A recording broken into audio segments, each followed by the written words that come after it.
Welcome to New TV Telugu. అంతర్జాతీయ మహిళా దినోత్సవం సందర్భంగా ఏపీ విద్య, ఐటీ, ఎలక్ట్రానిక్స్ శాఖల మంత్రి నారా లోకేష్ నాహి లోకానికి విషెస్ తెలిపారు. అలాగే మహిళా దినోత్సవం జరుపుకోవడం ఆనవాయితీ కాదని, ఇది సమాజ బాధ్యత అని ఏపీ ముఖ్యమంత్రి చంద్రబాబు నాయుడు పేర్కొన్నారు. అలాగే డిప్యూటీ సీఎం పవన్ కళ్యాణ్ మరియు తెలంగాణ ముఖ్యమంత్రి రేవంత్ రెడ్డి, అలాగే వైసీపీ అధినేత జగన్మోహన్ రెడ్డి మరియు ప్రముఖులు సోషల్ మీడియా వేదికగా శుభాకాంక్షలు తెలిపారు. లోకేష్ ట్వీట్ చేస్తూ, సృష్టికి మూలమైన శ్రీమూర్తులందరికీ అంతర్జాతీయ మహిళా దినోత్సవ శుభాకాంక్షలు అంటూ సోషల్ మీడియాలో పోస్ట్ చేశారు. మహిళా శక్తి అపారం, సమాన అవకాశాలు కల్పించి ప్రోత్సహిస్తే అద్భుతంగా రాణిస్తారని కొనియాడారు. పార్టీ ఆవిర్భావం నుంచి మహిళా సాధికారతకు అన్ని విధాలా అండగా నిలుస్తున్నాం. రాష్ట్రంలో మహిళా సంక్షేమం, భద్రత కోసం కూటమి ప్రభుత్వం అహర్నిశలు కృషి చేస్తుంది. రాష్ట్రంలోని ప్రతి మహిళ సామాజిక, ఆర్థిక పురోగతి సాధించాలనే లక్ష్యంతో పనిచేస్తున్నాం. తమ రంగాల్లో మహిళలు మరిన్ని విజయాలను సాధిస్తూ అందరికీ స్ఫూర్తిగా నిలవాలని ఆకాంక్షిస్తున్నాను అంటూ లోకేష్ పేర్కొన్నారు. ఈ సందర్భంగా ఓ కార్యక్రమంలో వందలాది మంది మహిళలతో తీసుకున్న సెల్ఫీని లోకేష్ పంచుకున్నారు.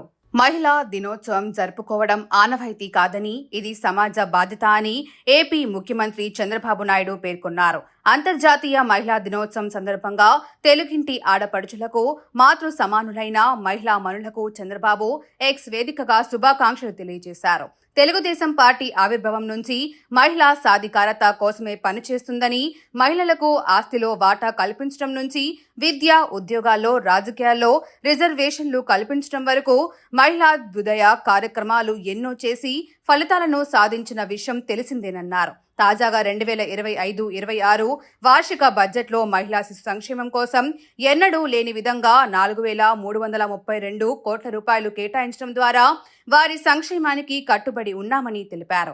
అలాగే దీపం 2 స్కీమ్ కింద 90.1 లక్షల మంది మహిళలకు ఉచిత గ్యాస్ సిలిండర్లు అందించామని, ఎన్టీఆర్ భరోసా పెన్షన్లు, అంగన్వాడీ టీచర్ల బలోపేతం లాంటి చర్యలతో పేద మహిళల అభ్యున్నతికి చిత్తశుద్ధితో పనిచేస్తున్నామన్నారు.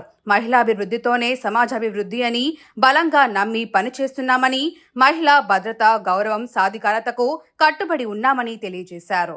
అలాగే AP deputy CM Pawan Kalyan tweet చేస్తూ, అంతర్జాతీయ మహిళా దినోత్సవం సమాజాన్ని రూపొందించడంలో మరియు పురోగతిని నడిపించడంతో మహిళల బలం, స్థితిస్థాపకత మరియు సహకారాన్ని జరుపుకుంటుంది. మహిళలు కుటుంబాలను వెన్నెముక మరియు అభివృద్ధి చెందుతున్న దేశం వెనుక ఉన్న శక్తి, నిజమైన గౌరవం చర్యల ద్వారా చూపబడుతుంది. ఆమెకు అండగా నిలబడడం, ఆమె కలలకు మద్దతు ఇవ్వడం మరియు ఆమె గొప్పతనాన్ని గుర్తించడం ఈ రోజు మాత్రమే కాదు, ప్రతిరోజు ప్రపంచాన్ని బాగు చేసే స్త్రీలను గౌరవిద్దాం, ఉద్ధరిద్దాం అంటూ తెలిపారు. తెలంగాణ ముఖ్యమంత్రి రేవంత్ రెడ్డి విషెస్ చెప్పారు. అన్నగా పిలిచే, తమ్ముడిగా తలచే ప్రతి ఆడబిడ్డ సంతోషం కోసం ప్రతి ఉదయం ఒక సంకల్పం, ప్రతి నిత్యం నా ప్రయత్నం. అంతర్జాతీయ మహిళా దినోత్సవ శుభాకాంక్షలు అంటూ పేర్కొన్నారు. అంతర్జాతీయ మహిళా దినోత్సవం సందర్భంగా మహిళలందరికీ వైసీపీ అధినేత వైఎస్ జగన్మోహన్ రెడ్డి శుభాకాంక్షలు తెలిపారు. ఈ మేరకు ఎక్స్ వేదికగా ట్వీట్ చేశారు.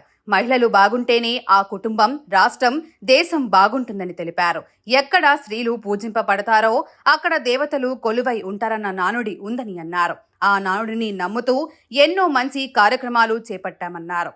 మన ప్రభుత్వ కాలంలో మహిళల అభ్యున్నతికి, సాధికారతకు పెద్దపీట వేస్తూ పాలన చేశామని పేర్కొన్నారు. అన్ని రంగాల్లో మహిళలకు ప్రోత్సహించి దాదాపు 32కు పైగా పథకాల ద్వారా వారికి భరోసా కల్పించామని, నామినేటెడ్ పదవులు, పనుల్లో 50% కేటాయిస్తూ తొలిసారిగా చట్టం చేశామని వివరించారు. గిరిజన, దళిత మహిళలను డిప్యూటీ సీఎం, హోంమంత్రి లాంటి పెద్ద పదవులతో గౌరవించామని పేర్కొన్నారు.